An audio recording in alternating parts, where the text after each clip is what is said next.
Ito yung isa sa napatunayan ko kapagka may seminar. 'Di ba minsan ang mga speaker nagtatanong yan pero walang sumasagot. Akala mo walang nakikinig sa'yo, akala mo inaantok ang lahat.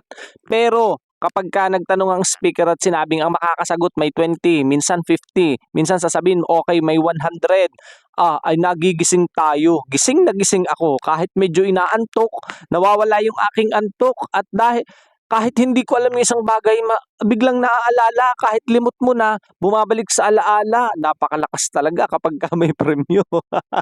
Tapos mo sa yung sarili sabi mo, kaya ko pala, alam ko pala. Iba talaga ang nagagawa pagka may premyo. O ayan, 'di ba si sir sumasagot. Kasi nga, 'di ba, nabuhay at nagising. Hindi, joke lang. Walang premyo yung pagsagot ni sir.